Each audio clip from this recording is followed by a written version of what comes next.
All right, so Michael is getting absolutely cooked right now. Not, oh, it's a bit decisive cooked, more like critics are dissecting this thing like it owes them money cooked. And what's interesting is audiences aren't reacting the same way at all. People are walking out entertained, nostalgic, emotional, singing songs in public like nothing happened, fully convinced they just had a great time. So we've got this really weird split reality happening. Critics going, this doesn't really work anymore, and audiences going, no, it worked fine actually. And usually when that happens, we pretend it's just taste or expectations, or critics being critics, which is a polite way of saying they've never been emotionally moved by anything in their lives. But I don't think that's what's going on here. Because Michael isn't just another biopic people are arguing about. It feels more like the genre itself has finally walked into a wall it's been casually ignoring for years. And the wall, unfortunately, is called the internet existing now.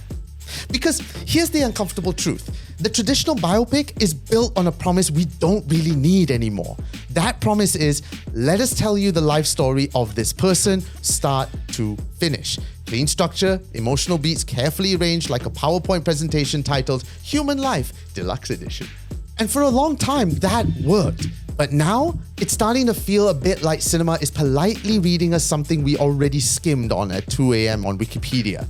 And Michael, whether intentionally or not, just made that point very, very obvious. To be fair, this wasn't always a problem.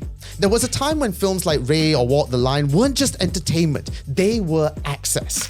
That was your introduction to people like Ray Charles or Johnny Cash, because back then, you didn't have everything at your fingertips. You couldn't just fall into a 3-hour YouTube rabbit hole called The Dark Truth Behind while eating noodles at midnight. So the biopic had a job. It had to explain a life. And it developed a very specific structure to do that. Childhood struggles, discovery of talent, rise to fame montage where everything suddenly becomes sepia-toned, emotional collapse, usually with rain, then redemption, reflection, legacy, emotional swell, roll credits.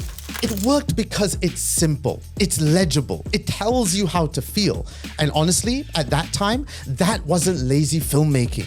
That was efficient storytelling. But the problem is, we don't live in that time anymore. Now we already know the story. We know the hits, the scandals, the breakdowns, the comebacks, the interviews, the documentaries explaining the documentaries.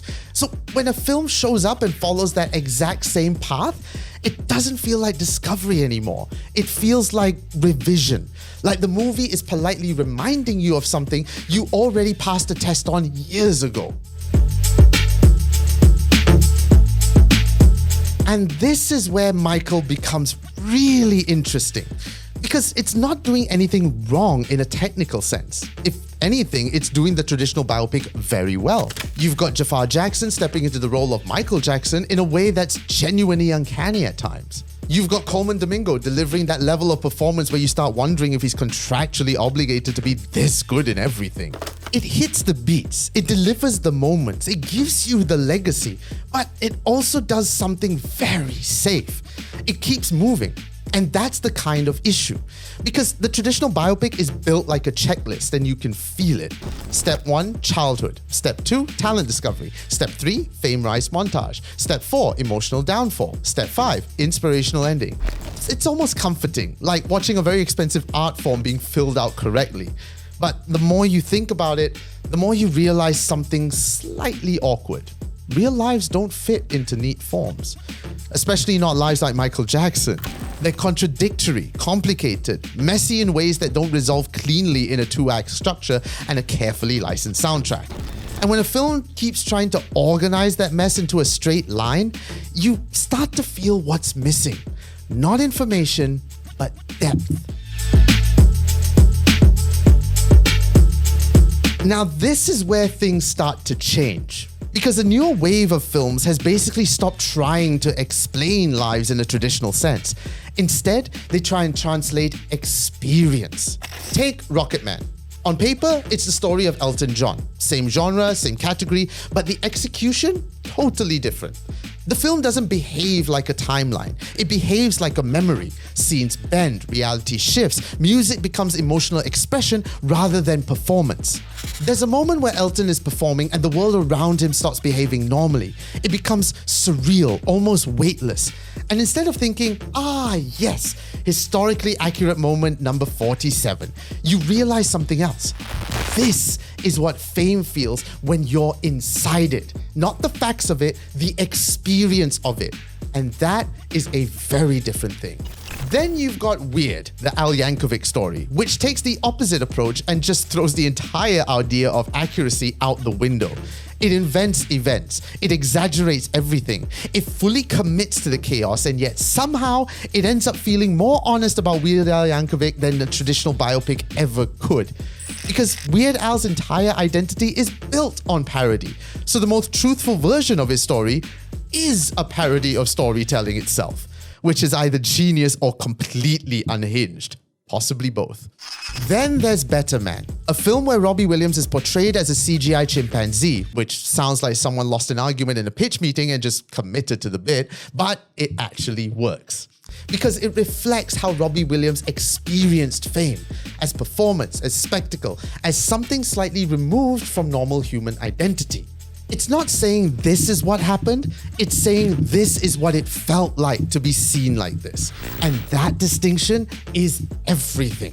Lastly, how could we not mention Piece by Piece, which turns Pharrell Williams' life into Lego, which again sounds like a creative pitch that survived against all odds, but it makes all sense.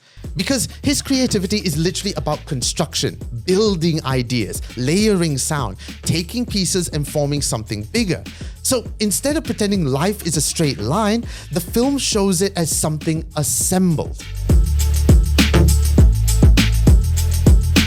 When you take a step back, the difference becomes pretty clear.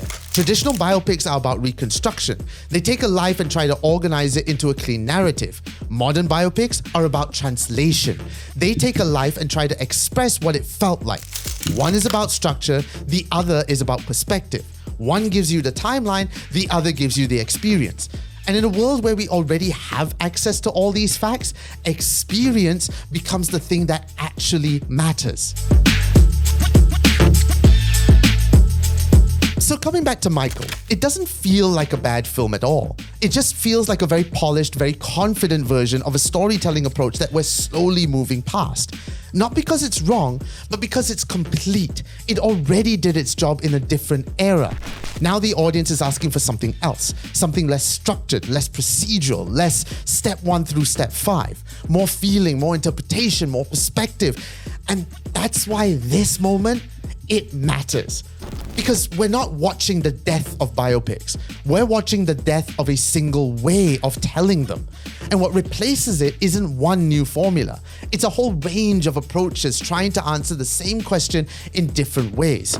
Not what happened in this life, but what was it like to live it?